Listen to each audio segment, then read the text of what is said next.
Good afternoon and welcome to McLeod Money Monday. My name is Stephen McLeod and I'm here with my wife, Heather McLeod. Hi. And we're going to be discussing money and marriage. Now, there's been a lot of studies out there done, a lot of research that we've done that have indicated that money is one of the leading causes of stress in relationships. And it's also one of the main reasons people have decided for getting a divorce. So money is a big issue when it comes to marriage and relationships. So we basically want to take some time to discuss these. But first of all, we want to say this. We are not experts in this area. We don't claim to know everything. In fact, we've only been married for a year. So there's a lot of learning that we still have to do. But I'm really passionate about money.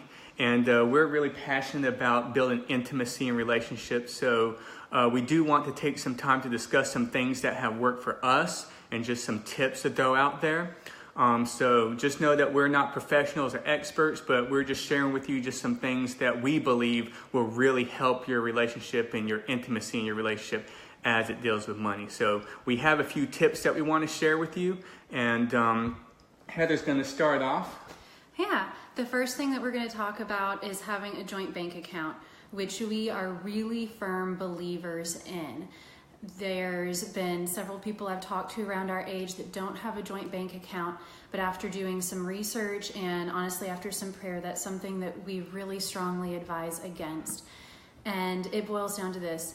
You're married, you're choosing to become one. And in our personal walk with the Lord and our Christian belief, we believe we're called to be one flesh since we're married. And probably the most practical way to do that is to have one bank account because money is a huge deal in life and in marriage. Yes. And more than that, a really big holdup a lot of people have. And honestly, the reason I'm talking about this is because it's probably been hardest for me having a joint bank account is you feel like a loss of independence. And both of us have felt that. It goes with both of us. And that's just a fact. You're losing independence. But you chose to get married. You chose to give up some of your independence. And we would both rather say no to some of our independence financially and say yes to a more fulfilling and intimate relationship with each other, especially in the area of money and finance. So saying yes to one thing is saying no to another. In addition to that, according to the book His Needs, Her Needs by Willard Harley, which is a great book, check it out, being provided for financially is one of the top 5 needs that he said most women have. And I definitely fall into that category, which just makes it weirder that I have felt had such a hard time with the financial independence part of marriage, but emotions aren't always logical, so there you go. I'm a woman. And even men have illogical emotions. Just get over it. Yes. You do. So that's just a fact. And in order to address meeting my needs, one of the best ways is to talk about it from the standpoint of having joint finances. So if you haven't joined your bank accounts, we'd really encourage you to have that discussion as to why not. Mm-hmm. If the reason that you haven't is because you would fear that loss of financial independence, we believe that having the arguments and the discussions that come with having a joint bank account are far more productive in your marriage than having independent finances. Mm-hmm. And that doesn't mean you have to be like weird and codependent. We still have our independent fund money. I don't have to ask him every time I want to go to Starbucks and get a drink, or every time I want to buy a pair of shoes. I've got my independent fund money. Unless they're expensive shoes. And he's got his independent money, and that's something that we've talked about and decided on. Mm-hmm. So if you would feel a huge loss of independence, or honestly, if your partner's respect for you is dependent on how much money you put into the bank, then you need to really evaluate your relationship and where that respect is coming from. Because if your partner doesn't respect you because you're not making as much as they are or putting as much in the bank as they are, your partner just doesn't respect you, and you need to really address that issue. Even though money is maybe the symptom, don't put a Band-Aid on it, address the issue in your marriage. So that's something I'm really passionate about. Yeah, and there's one other thing that I want to talk about with the joint bank accounts too before we leave this, is there could be some of you out there who are the only source of income in your relationship. And if that's the case, there probably has been no joining of bank accounts at all because, you're the only one making money. So there's only that one bank account. And if that's the case, it's really important that you understand that even though that might have started off as your bank account, it's not your money when you get married.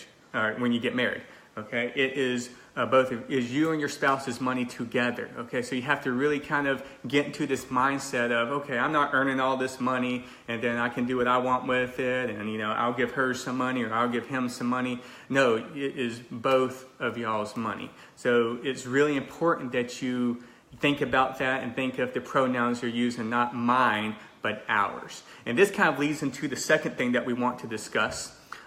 It's really important that you talk to each other about how you feel about money and talk to each other about kind of your personality as it comes to money, because they kind of break it down into essentially two types of personalities that there are when it comes to money. You probably heard this before. There's the spender and there's the saver. And usually in the relationship, one person's the spender, one person's the saver. I am definitely the saver. She is definitely the spender. And here's the thing. One is not better than the other. They are both necessary in a healthy relationship. But the problem is, when we don't talk about it and talk about the personalities and just assume that, I could assume that, everyone should think this way. Why isn't she thinking saving money and being frugal? Why isn't she trying to pinch pennies and stuff like I am doing? If I don't talk about this with her, it might just seem weird to me, and I could get upset with her if she's spending all this money on this area that I don't think is that important. So it's really important that you talk to each other about how you feel about money, your approach with money.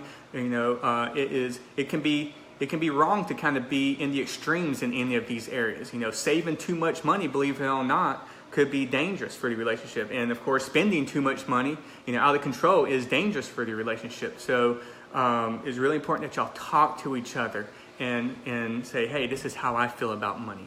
I want to do this. I want to do that. And I'll be honest with you, when your spouse is saying these things, it's probably not going to make sense. You're probably going to be like, what? I don't understand spending that much money on shoes, or I don't understand spending this much money on that.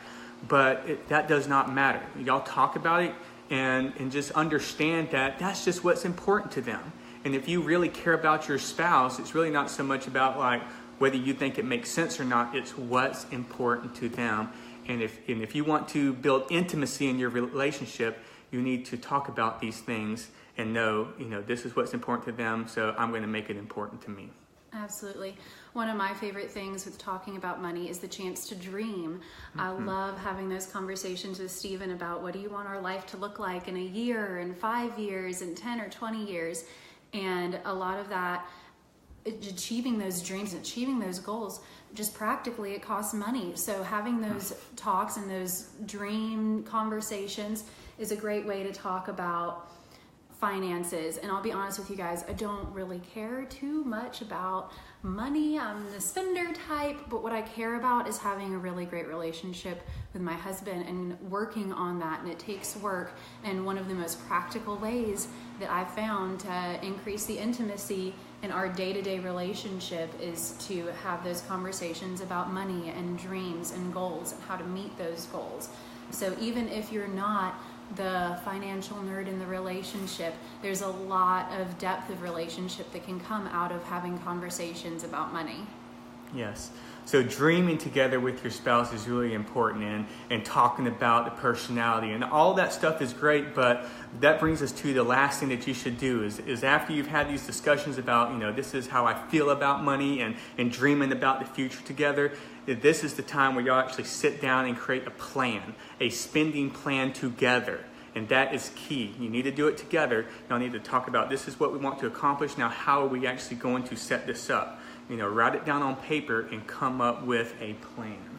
And coming up with the plan together can look different based on your different personalities. Before we got married, we started to make our first spending plan together, and Stephen was so excited about it. And so we sat down with basically from scratch. We talked about dreams and goals and priorities in our life, and we were going to make this plan from scratch. And very quickly, I got very bored, and he got frustrated that I was bored, and it just was not a positive experience. So instead, we decided to, he didn't understand, and I didn't understand, and it was a mess. Instead, we decided to take a step back, and Stephen was going to make a rough draft of a financial plan, and then we were going to discuss it together and make tweaks and finalize it together. So please just be flexible and understanding of your partner's needs in that area, and know that just because you start to make it one way doesn't mean that that's the only way that this can happen. Be creative with different solutions, just based on your partner's needs. That's right. And flexibility is the key. And especially for those of you that are the nerds, that are the savers, because, when I make that spending plan, I'll be honest with you, I think it's perfect. I mean, I created it. There's nothing wrong with that. But like she said, when I shared it with her, there was some things that needed to change. And that's okay. You got to be flexible with it. The first month that you do it, it's probably not going to work out, but just come back to it, talk about it, listen and figure out, why didn't it work? What was the problems with it, and tweak it, make some changes, try again the next month. And it's going to probably take a little bit before you start getting into a groove and saying, okay, this is how it works. But be flexible. And for those of you that nerds and savers, understand that you're married to your spouse. You're not married to your spending plan. Okay. So keep that in mind. And also, if you find that you're constantly fighting about, the money, and when y'all trying to do this, y'all, your spouse isn't compromising, or maybe you're not compromising, you just don't see why this has to happen, and it just doesn't make sense to you, and y'all just cannot get in the same page with a spending plan, that actually might show that there's a deeper issue rather than the money. This could be a marriage and relationship problem. And we highly recommend that if that's the case, go see a marriage counselor. No shame. Okay? There's no shame in that. Okay, if you're really serious about building intimacy and strengthening your relationship, then that's a great way to do it. You don't have to feel like you're like she said, no shame. You don't have to feel like your marriage is falling apart because of that. If you don't do it, then that's what's going to happen. So please, if you're finding that there's all these fights and stuff happening, when y'all trying to discuss money, then, get a good, solid marriage counselor to help. We really believe that's going to be good. Mm-hmm. Well, to sum up everything that we've talked about, what we believe that will help build great intimacy in your relationship as far as money is concerned is join your bank accounts. Just get those together.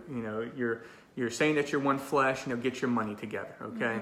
Mm-hmm. Also talk about your personalities and your feelings with money.